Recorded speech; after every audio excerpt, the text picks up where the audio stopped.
Black woman was arrested, without a word. Then her backup stepped out and left. Everyone in shock. The moment the handcuffs clicked around her wrists, silence fell over the bustling downtown sidewalk like a dropped curtain. The officers didn't ask for her name, didn't read her rights, didn't explain a thing. They simply grabbed the tall black woman in the gray blazer and snapped cold metal around her wrists. "No sudden moves," barked Officer Malloy, his jaw tight and voice edged with something darker than authority. "You fit the description." "I fit the description?" she said calmly, barely blinking. Her tone was firm but unnervingly even, as if she'd already predicted this moment. "That's all you need to drag someone off the street?" Malloy didn't answer. His partner, Officer Kelsey, looked vaguely uncomfortable, but said nothing. A few pedestrians slowed down, their eyes darting between their phones and the unfolding scene, but no one stepped in. The woman didn't yell, didn't struggle. She stood with a posture that radiated something subtle yet powerful: confidence, dignity, danger even, but not the kind you cuff for. Her name was Celeste Monroe, and if anyone had cared enough to ask, they'd have learned she was a decorated former Army intelligence analyst turned civil rights attorney. But in that moment, to the two white officers, she was just a black woman in a suit walking too calmly past a jewelry store that had reported a shoplifting incident an hour earlier. One witness tried to speak up. A young Latino man in a UPS uniform edged forward. "Hey, I just saw her come out of that building across the street. That's a law office, man. She didn't even go near the store." Malloy glared at him. "You trying to interfere with a police investigation?" "No, but you can file a statement later. Keep moving." Celeste's eyes met the delivery man's. She gave him the smallest nod, an unspoken thank you. Then she turned her gaze forward again, resolute, as they guided her to the cruiser. Inside the squad car, her wrists still bound, Celeste kept her breathing slow and steady. She was already building the case in her mind, every word they'd said, every action they'd taken. But she knew this wouldn't be won from the back of a police cruiser. At the precinct, she was booked with robotic indifference. No phone call, no charges explained. They logged her in as Jane Doe, pending verification. "You're gonna be real sorry about this," said a young black female officer in the background to no one in particular. "Y'all just don't know who you messing with." "What did you say, Officer Taryn?" Malloy snapped, overhearing. "I said you didn't even check her ID. That's basic. I ain't saying more than that." She refused to identify herself. Celeste turned her head. "I didn't refuse. I was never asked." Malloy ignored her. As they placed her in the holding cell, Celeste sat on the bench, silent. She didn't shout for a lawyer. She didn't make a scene. She simply waited, like a chess master letting a lesser opponent overplay his hand. But what happened next wasn't in anyone's script. 37 minutes after her arrest, the precinct's front door slammed open. A man in a sharply cut charcoal suit stormed through, trailed by two sharply dressed federal agents. His presence was explosive, controlled, precise, and absolutely commanding. Every cop in the room turned. Some stiffened instinctively. Others shrank. "Where is she?" he demanded. Malloy stepped forward. "Sir, you can't—" The man held up his badge. It gleamed under the fluorescence. Derek Cole, U.S. Deputy Attorney General. And he wasn't alone. The two agents behind him flashed federal credentials, both from the Department of Justice's Civil Rights Division. "Agent Ramirez, locate Celeste Monroe, now." The room froze. "Did he say Celeste Monroe?" one officer whispered. Malloy's mouth fell open. "You're telling me you arrested Celeste Monroe, the attorney leading the class action lawsuit against the NYPD?" Ramirez asked, his voice sharp and incredulous. The silence that followed could have shattered glass. Derek stepped closer to Malloy. You cuffed her on a public street, without probable cause. No Miranda, no call, and you logged her as Jane Doe? We thought she was. She matched a report. I know what you thought, but let me be very clear. You just arrested the lead counsel in a federal case targeting your department. She was on her way to file evidence at the federal courthouse. You have no idea the storm you just walked into. Ramirez and the other agent disappeared down the corridor, heading toward the holding cells. Malloy looked like the ground had just dropped out from under him. Officer Taryn watched, arms folded. Tried to tell y'all. When the agents returned with Celeste, uncuffed and composed, her expression was unreadable. Derek met her at the entrance to the bullpen.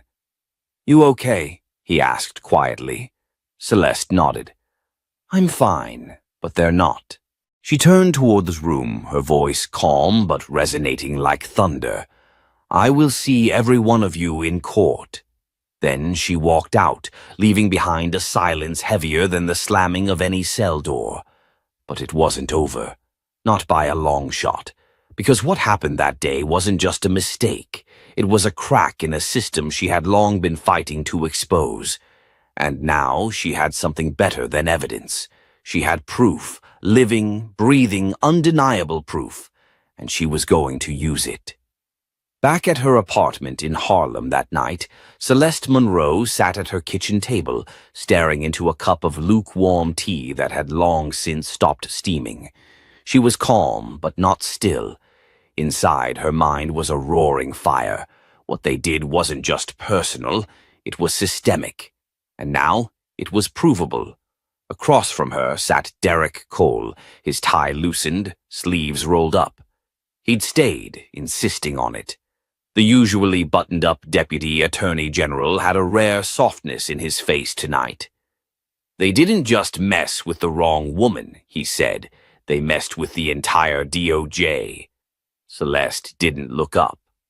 "They're not afraid of the DOJ, not really. They've survived years of investigations, reports, recommendations. But this?" She finally met his eyes. "This gives us leverage." Derek nodded slowly. "They handed it to us on a platter." She set her tea down. "I want more than leverage. I want reform. Deep, wide, messy reform. No more task forces, no more press conferences. We take this to the courtroom and make it public. Then we'll need the right case." "Oh, I've got one," she said. "Mine." Derek studied her. "You're ready to be plaintiff and counsel." "If that's what it takes." Before he could answer, her phone buzzed. Unknown number. She answered cautiously. "Monroe." A male voice came through, low and clipped. "Ma'am, this is Sergeant Joel Thacker. I wasn't on duty during your detainment today, but I reviewed the footage." Celeste stiffened. "Go on." I think you need to see something. I'm not comfortable discussing it on a recorded line. I'd prefer to meet." Derek mouthed silently. "Do you know him?" Celeste shook her head. "Where?" "There's an old community rec center on 112th, back parking lot. Midnight." "You know that sounds shady as hell, right?" "I know, but so was what I found. Come alone." Click. Celeste set the phone down and looked at Derek. "You're not going alone," he said. "You're damn right I'm not." By midnight, Derek and Celeste were parked down the block from the rec center in a nondescript black SUV. The lot was empty except for one unmarked NYPD cruiser with no lights on. Celeste stepped out first, her heels crunching lightly on gravel. A figure emerged from the shadows. White, mid-40s, stocky build, badge clipped to his belt. Sergeant Thacker, she presumed. He raised both hands slightly like a silent peace offering. "You're brave for showing up," she said. "I'm not brave," he replied. I'm just tired of pretending I don't see it anymore." He reached into his coat slowly and pulled out a flash drive. This footage never made it into the system. It was deleted, or so they thought. Internal surveillance from the precinct, audio included. He handed it to her. "Why give this to me?" "Because what happened to you wasn't random. There's a file. A flag on your name. Internal directive says if you're ever spotted near any sensitive precinct zones, you're to be detained under suspicion. No probable cause needed." Celeste's pulse quickened. "You're saying I'm being monitored? Targeted?" Thacker nodded grimly. "Not just you. A list of people tied to civil litigation against the department. You're all on it. Some have been randomly stopped 6, 7 times. Quiet intimidation." Derek had stepped forward by now. "You understand the legal implications of what you're saying?" "I do," Thacker said. "I've made copies, stored them off-site. I'm not the only one who's tired." Celeste stared at the flash drive in her hand like it was radioactive. "You ever heard of an officer named William Dorsey?" she asked suddenly. Thacker hesitated. "Yeah, he was IA, fired for whistleblowing. Said the department had an unofficial watch list for activist attorneys and journalists." "He's the reason I joined the army instead of the force," Celeste murmured. "He tried to expose the system, got chewed up for it." Thacker shifted. "You're not him." "No," she said. "I'm louder." Back at her apartment, Derek loaded the drive onto his encrypted laptop. As the footage played, both of them leaned in, breath held. There it was, clear as day. Malloy and Kelsey reviewing a memo before heading out. A paper in Malloy's hand. Priority flag, subject Celeste Monroe. Disruptive legal threat. Then, "Let's make her life harder. A little scare never hurts. She walks too proud for someone who hates cops." Celeste froze. "That's the smoking gun," Derek said softly. "No," she corrected him. "That's the first bullet." The next morning, Celeste stood on the steps of the federal courthouse in Manhattan, flanked by Derek and a phalanx of reporters. The flash drive had been handed off to a trusted federal judge. The lawsuit paperwork had been filed before sunrise. "Do you have a statement, Miss Monroe?" a reporter shouted. Celeste stepped forward. "I was arrested without cause. I was silenced without explanation. But I will not be intimidated. Not now. Not ever." A ripple of camera shutters followed. "And to the officers who did this, your reckoning is coming. Not in secret, in court, on record, under oath." The press surged forward, shouting questions. But Celeste had said enough. She walked back down the courthouse steps, and in that moment, it wasn't just her stride that was unshaken. It was the entire foundation of their system starting to crack. The courtroom buzzed with anticipation. Reporters lined the back row, microphones and cameras aimed toward the front. A few whispered Celeste Monroe's name, while others jotted down notes about the surprise federal lawsuit that had sent shockwaves through the NYPD less than 24 hours ago. Celeste sat at the plaintiff's table, perfectly composed in a charcoal gray suit, her natural curls pulled back into a sleek bun. She looked neither angry nor triumphant, just ready.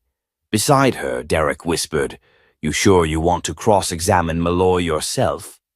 She turned her head slightly, her voice steady. "He looked me in the eye when he cuffed me like a criminal. I want him to do it again, this time on the record." Across the aisle, Officer Greg Malloy sat stiffly, jaw clenched.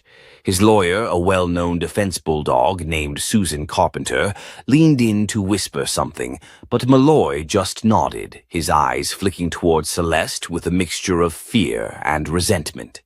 The judge, a stern woman named Marjorie Klein, entered the courtroom and called the session to order. Derek rose. "Your Honor, we'd like to call Officer Greg Malloy to the stand."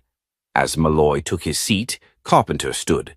"Objection, Your Honor. We'd like to file a motion to quash the subpoena, citing active departmental investigation." Judge Klein didn't even blink. "Motion denied. Officer Malloy, please take the stand." Celeste rose slowly, the quiet hush in the courtroom thickening. She approached Malloy with the calm, predatory grace of someone who had waited too long for this moment. "Officer Malloy," she began, "on the morning of April 12th, you were one of 2 arresting officers outside Cafe Grove, correct?" He cleared his throat. "Correct. And can you describe the reason you detained me that morning?" Malloy hesitated, glancing at Carpenter, who gave a curt nod. "We were acting on suspicion based on a report from a local resident. Said there was a woman loitering, possibly casing the area." "And that woman was me?" "Yes." She stepped closer. "Did you verify that report before detaining me?" "It was a judgment call." "Did you ask for my name, identification, or give any explanation?" "No, we followed protocol." Celeste pulled a document from her file and held it up. "Is this the memo you reviewed that morning?" He shifted in his seat. "I can't confirm without seeing it." She handed it to the bailiff, who passed it over. Malloy scanned it, and his jaw twitched. "It is. So you did have prior knowledge of me before the alleged complaint?" His lawyer stood. "Objection. This line of questioning is inflammatory and assumes motive." Judge Klein raised an eyebrow. "Counselor, if your client reviewed that document, it goes directly to motive. Overruled." Celeste stepped even closer. "Let's be honest, Officer Malloy. You didn't arrest me because of a complaint. You arrested me because your department labeled me a disruptive legal threat. Isn't that correct?" Malloy's face flushed. "I acted on the information provided." "Which was?" "That you were flagged." Gasps rippled through the courtroom. "So you knew who I was," Celeste said quietly, "and you arrested me anyway, without a word." Malloy looked down. In the audience, a tall black man in a federal marshal's uniform crossed his arms. Celeste continued. "And when I asked why I was being detained, you said nothing. When I asked to see a supervisor, you said nothing, because your orders were clear. Silence me, intimidate me." She turned to the judge. "No further questions." Back at the plaintiff's table, Derek leaned in. "You got him. That moment when he admitted the flag, you got him." Celeste exhaled slowly. "It's not just about him. It's about the system that let him feel like it was normal." As court adjourned for lunch, Susan Carpenter approached them. Her expression was unreadable. "Monroe," she said, "just so you know, not everyone on our side thinks what happened was right." Celeste narrowed her eyes. "Then I expect a full confession tomorrow?" Carpenter gave a dry chuckle. "Don't push your luck, but don't be surprised if some of your next witnesses are cooperative." She walked away. Derek blinked. "What the hell was that?" "A crack," Celeste murmured. "The first crack in their wall." Later that afternoon, as Celeste walked out of the courthouse, the crowd outside erupted into a sea of voices. Supporters held signs. "Justice for Monroe. Accountability now. No more silence." But one voice broke through the noise. "Celeste! Celeste!" She turned. A woman in her 50s with tired eyes and a trembling hand stepped forward. My son was stopped 3 times last year. Same precinct. They said he looked like someone they were watching." Celeste nodded gently. "Write it down, every detail. You'll have a place in this case." The woman clutched her hand. "Thank you. Thank you for fighting." Celeste smiled, a sadness behind it. "I'm just getting started." That night, back in her apartment, her phone lit up again. Private number. She answered. A distorted voice said, "They're watching you." "Who is this? You need to be careful. You're not just making waves, you're making enemies. The line went dead. Derek looked up from the couch. What was that? Celeste stood still for a moment, then whispered, "Confirmation." Of what? That we're finally hitting the right nerve. The hallway outside the courtroom was colder than usual, both in temperature and tone. Reporters had been barred from entering the next session. Something big was coming, and the air was thick with the hush of withheld truth. Inside the federal courtroom, Celeste stood near the bench, eyes scanning the bench memo Judge Klein had just received in a sealed envelope. She could feel something shift in the judge's demeanor. A glance, a pause. "Ms. Monroe," Judge Klein said, peering over her glasses, "before we proceed with your next witness, the court has just received new documentation. Classified content, recently declassified by the DOJ as part of the internal probe into unlawful surveillance." Celeste's pulse quickened. She hadn't been informed of this development. Derek gave her a subtle nod across the aisle. It wasn't them. This was coming from above. The judge continued, "We'll recess for 10 minutes to allow counsel time to review the documents." Celeste stepped out into the side room where the sealed documents were waiting. As she scanned the first few pages, her hands stiffened. It wasn't just about her. There were names, dozens of them, Black community leaders, defense attorneys, investigative journalists, all flagged in the same internal NYPD database, codenamed Project Sentinel, each marked as high risk or influence threat. A knock at the door interrupted her focus. Derek stepped in, locking the door behind him. "You seeing what I'm seeing?" he asked, holding his own copy. Celeste swallowed. This isn't about one arrest. This is a pattern. A systemic plan to silence dissent under the pretense of public safety. "And now we've got proof," Derek whispered. Back in the courtroom, the audience was thinner. Security had quietly increased. Malloy was missing. Instead, a surprise witness sat at the defense's side, a man in a tailored gray suit, mid-50s, wearing a smug smirk and a gold lapel pin that screamed internal affairs. Celeste leaned toward the bailiff. "Who is that?" "Deputy Commissioner Vaughn Mathers," the bailiff replied quietly. "Came in 10 minutes ago with federal clearance." As Judge Klein resumed session, she looked pointedly toward the defense table. "I understand the defense is presenting a new witness. This had better be relevant." Susan Carpenter stood. "Your Honor, with all due respect, the arresting officer has submitted a psychological deferment due to stress. In his place, the department offers Deputy Commissioner Mathers to speak to protocol and context." Celeste didn't blink. "I have no objection. In fact, I insist he testify." The courtroom tightened. Mathers took the stand with the confidence of a man who'd survived 100 hearings and never once left with a bruise. Celeste approached. "Deputy Commissioner Mathers, are you familiar with a project called Sentinel?" The man chuckled. "Counselor, I've seen a lot of initiatives come and go. You'll need to be more specific." She placed a copy of the file on the evidence projector. "Does this refresh your memory?" The screen lit up with a black and white scan. Headers in red. Internal. NYPD Confidential. Below them, photos. Names. Flags. Mathers' jaw tensed for half a second. Just enough. Celeste continued. "Would you say this document reflects a lawful initiative?" "Classified documents can be taken out of context, Ms. Monroe. You of all people know that." "Then let's bring it into context." She clicked to the next slide.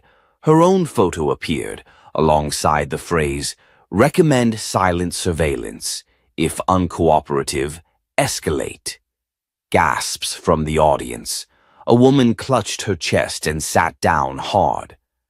"Why was I flagged, Commissioner?" He adjusted in his seat. Your work in dismantling prior wrongful conviction cases made you a point of interest, not a threat. And yet I was arrested without cause, denied a phone call, and surveilled for weeks before that arrest. How do you explain that?" His smile cracked. "I don't make tactical field decisions," Celeste leaned in, "but you gave the green light to the system that made them." He started to respond, but Judge Klein raised her hand. "I think we've heard enough for today." As the courtroom emptied, Carpenter pulled Mathers aside, whispering furiously. Derek joined Celeste at her side. "You just cracked their armor." Celeste's expression was unreadable. "We'll need more than cracks. We need it to collapse." That evening, Celeste met with a small group in a quiet Harlem community center. Journalists, lawyers, families of those wrongfully detained. She stood before them, exhausted but defiant. "They thought arresting me would be a message, but it backfired. What they didn't know," she said, pointing at the crowd, "is that my backup wasn't just one person. My backup is all of you." A hand shot up, a teenage boy, nervous but firm. "Do you think this will change anything?" Celeste paused. "Not unless we make it." And then she handed him the mic. The next morning, Celeste Monroe walked into the district attorney's office, not as a victim seeking redress, but as a woman on a mission to dismantle the rot from the inside. The leaked documents had started to circulate. Overnight, several local outlets published early reports about Project Sentinel, though redacted. The heat was growing, but not nearly fast enough. She took the elevator to the 10th floor. Each floor seemed quieter than the last, as if the building itself was holding its breath. When the doors opened, she found a welcome committee, sort of. Standing in front of her office were two men in suits. One had the polished stiffness of federal protocol. The other wore a badge clipped to his belt. "Ms. Monroe," the older one said, his voice low and even. "Agent Bryant, Department of Justice. This is Special Investigator Tim Reyes. Mind if we talk?" Celeste narrowed her eyes. "In my office." She let them in and closed the door behind them. "Is this about Sentinel?" Bryant nodded. "We've had eyes on pieces of it for months. Your arrest was the trigger we needed." "So I was bait?" "No. You were the red flag that forced people to start asking the right questions." Celeste folded her arms. "What do you want from me?" "We need access, every case file you can legally provide. Any anomaly, patterns, and you'll need protection." That last word hit differently. It wasn't a suggestion. It was a warning. Meanwhile, across town, Deputy Commissioner Mathers stood inside a private conference room at City Hall, facing a room full of grim faces, mayoral aides, legal advisors, a silent representative from Internal Affairs. He was cornered. "This thing is spiraling," one advisor barked. "You didn't tell us Monroe had connections with the DOJ." Mathers clenched his jaw. "She wasn't supposed to. We had eyes on her for months. Nothing stuck. You had her arrested. She was digging too close. Now she's got every eye in the state on you." Mathers walked to the window. "Then we need to discredit her. Find something. Anything. She's clean. Then plant something." The room went silent, even for this group that crossed a line. Back in her office, Celeste was dialing numbers, scanning files, and flipping through boxes of old cases. She was looking for connections, victims, names on the Sentinel list who had reached out before but were dismissed. One name stopped her: Jordan Ames. Wrongful possession. Case dropped. No follow-up. Arrested 3 times. No convictions. She pulled the file. A photo fell out.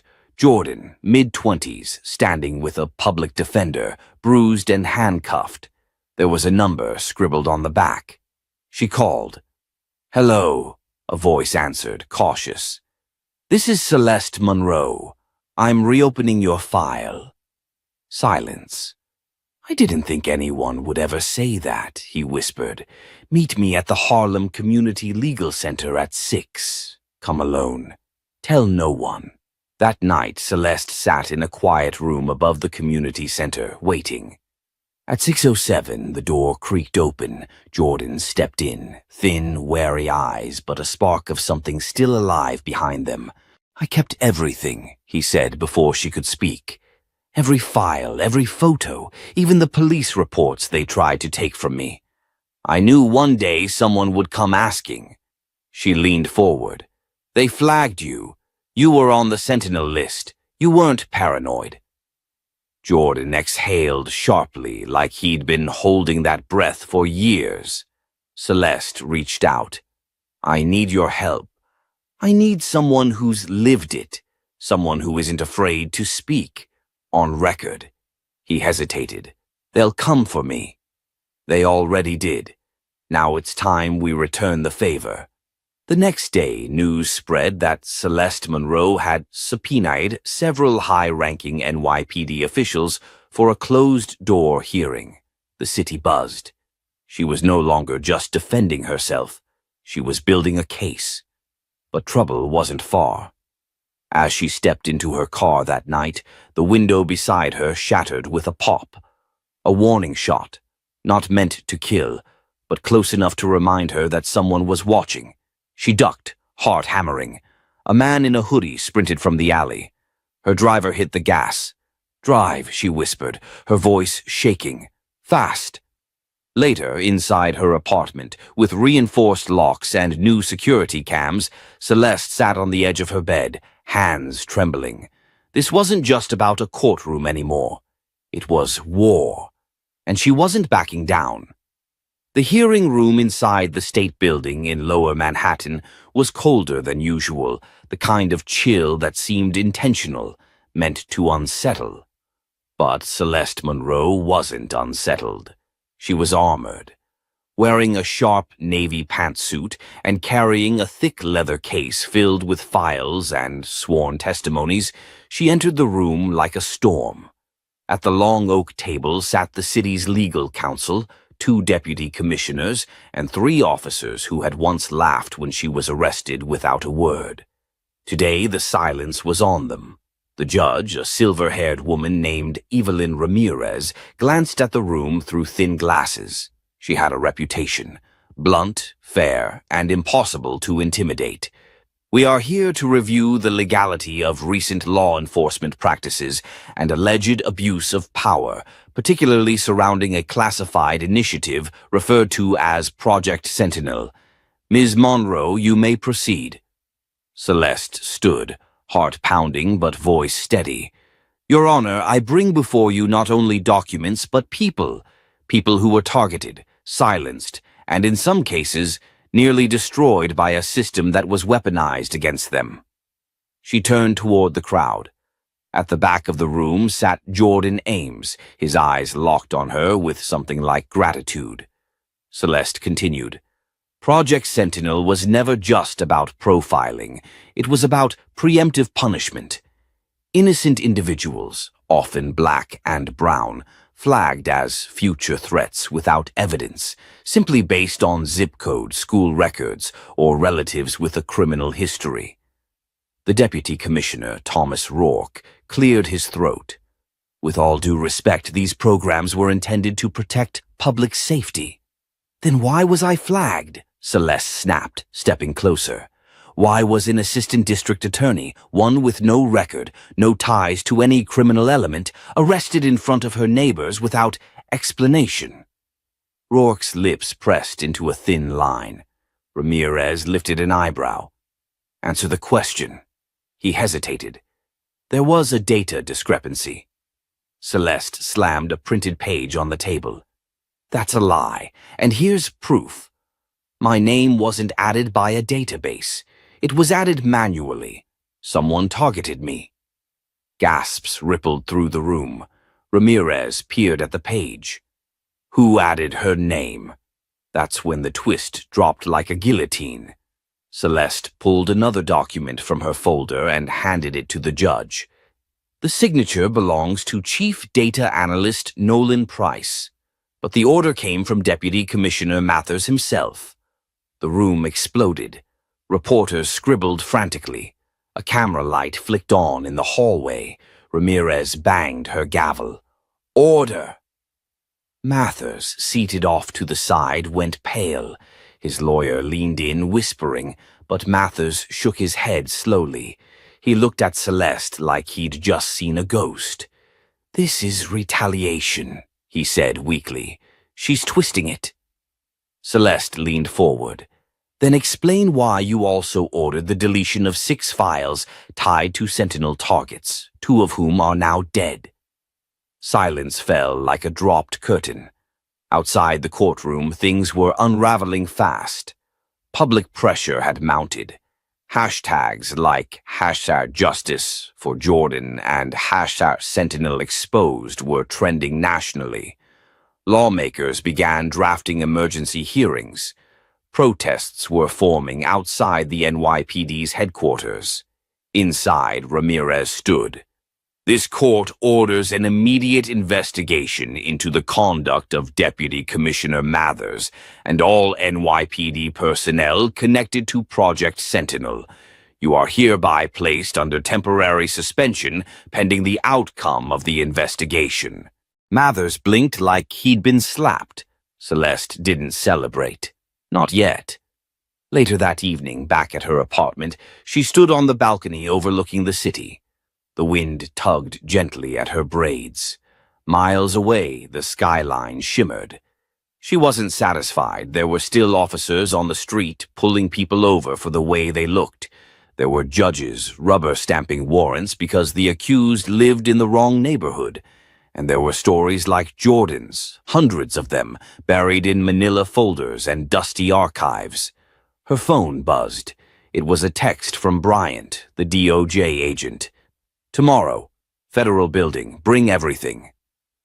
Celeste turned back inside, poured herself a glass of water, and sat on the edge of her bed. She stared at a framed photo of her mother, another woman who had once fought for justice but never saw it win. "I'm not done," she whispered. In another part of town, Deputy Commissioner Mathers stood inside a private garage, pacing beside a black SUV. A man in shadows approached him. "You told me this woman was a low-level problem," the man said coldly. Mathers shook his head. "She was. Now she's a wildfire." "Then you should have buried it better." Mathers swallowed hard. "What do we do?" The man lit a cigarette. "You don't do anything. We'll take it from here." Back in her apartment, Celeste finally allowed herself a brief moment to rest, but only for a moment. Because the war wasn't over. It was just evolving. The air inside the Federal Building was thick with unease. Even the marble floors couldn't mute the urgency in every step. Celeste Monroe walked with a purpose, her heels striking the ground like a drumbeat. In her hand was a folder sealed with a red DOJ sticker. Her other hand gripped her phone, clutched tightly against her chest as if it were a weapon. Bryant met her at the security checkpoint, wearing a dark gray suit and a grim expression. "You're ready for this?" he asked. "I've been ready since they put cuffs on me in front of my building," Celeste replied. They rode the elevator in silence. It wasn't until they stepped into the room on the 27th floor, a glass conference room packed with federal attorneys, internal affairs officers, and 2 agents from the Civil Rights Division, that the magnitude of what was about to unfold truly hit her. Bryant nodded for her to begin. Celeste opened the folder and slid the documents across the table. "This is everything. The internal emails, deleted directives, reflagged records, and suppressed complaints.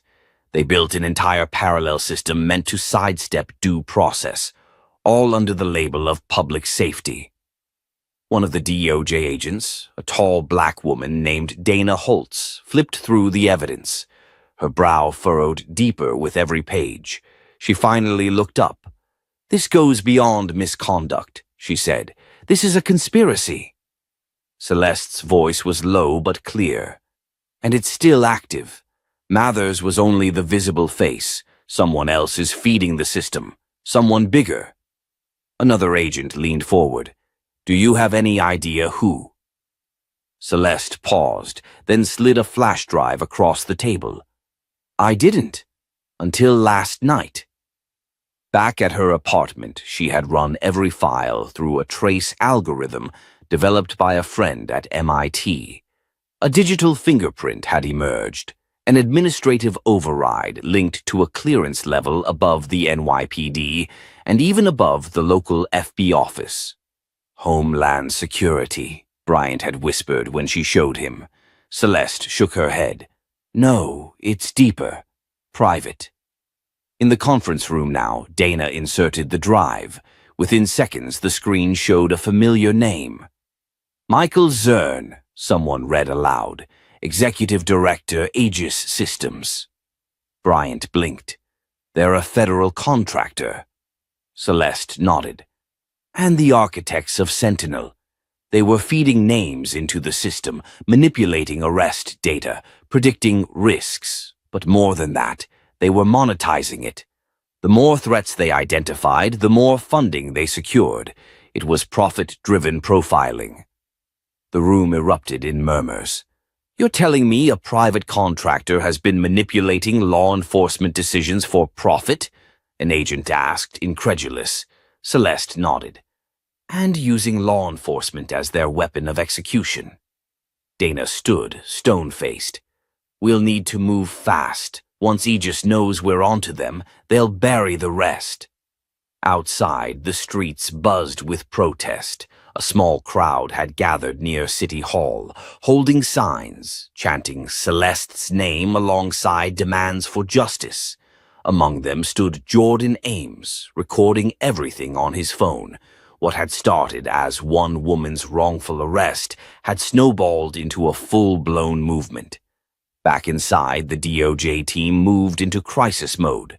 Calls were made, subpoenas issued, and by dusk, federal agents raided Aegis Systems' downtown office. But Celeste wasn't celebrating. Not yet. Later that night, as she returned to her apartment, she found her door ajar. She froze, quietly reaching for the pepper spray in her coat pocket. She pushed the door open. Inside, nothing was missing, but everything had been touched. A photo frame was slightly tilted.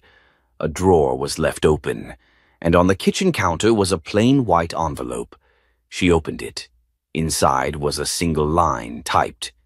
You were warned. Stop digging. The breath caught in her throat. Her fingers trembled, but then her eyes narrowed. She grabbed her phone and called Bryant. They broke into my place. They left a message. Bryant cursed under his breath. We'll put someone on your door tonight. Stay with me or with someone you trust. No, Celeste said firmly. I'm not running, not when we're this close. Then at least let me call in the marshals. She didn't argue. Not this time. As she hung up and looked around her apartment, she realized something profound. They were scared. She wasn't just a nuisance to them anymore. She was a threat. Celeste walked to the window and stared out at the city.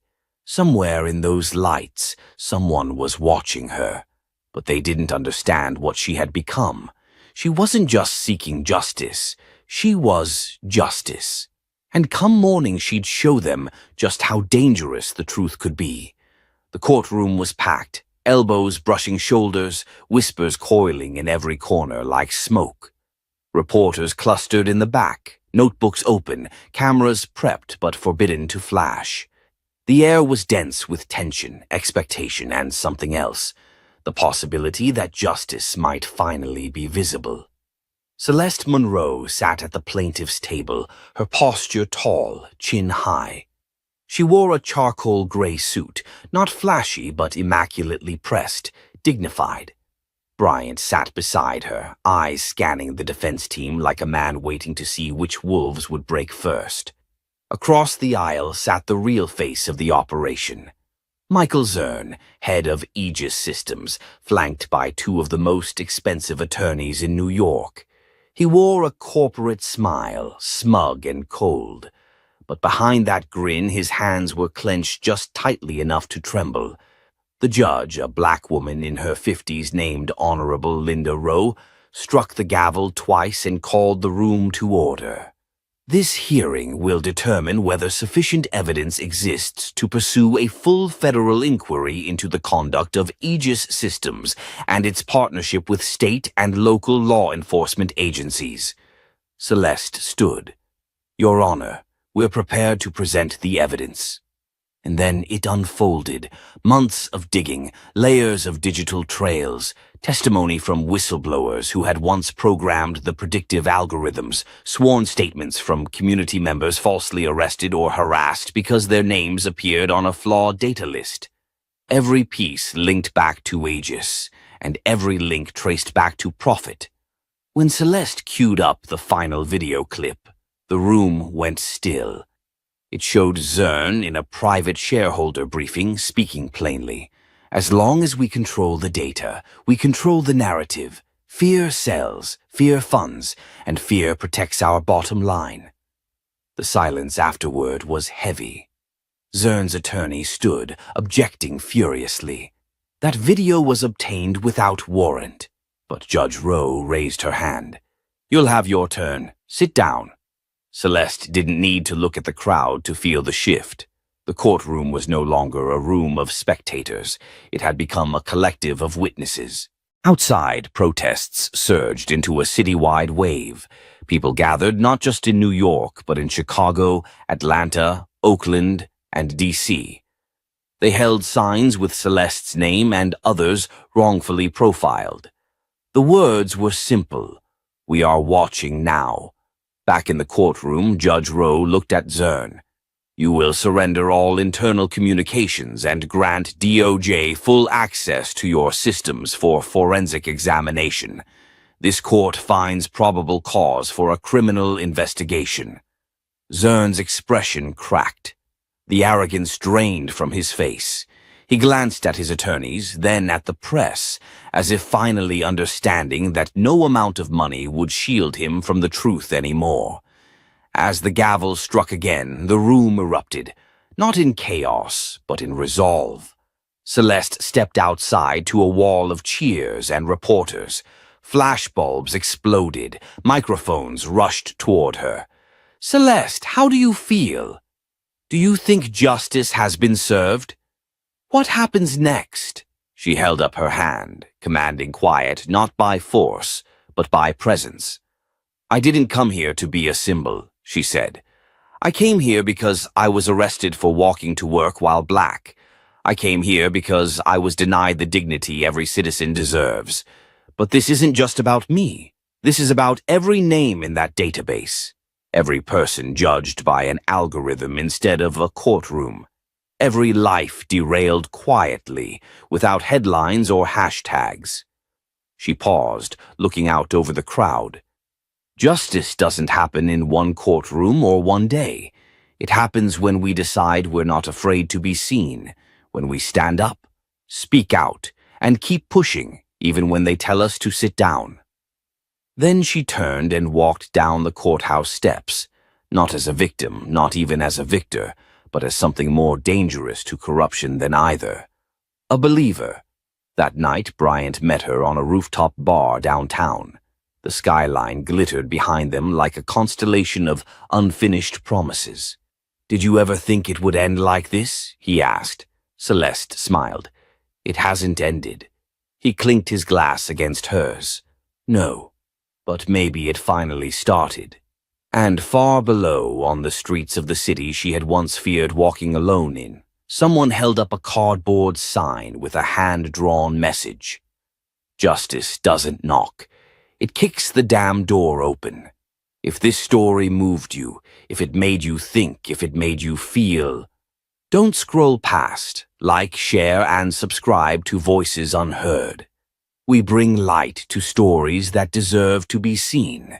Your support helps us keep telling the truth, loud, raw, and real.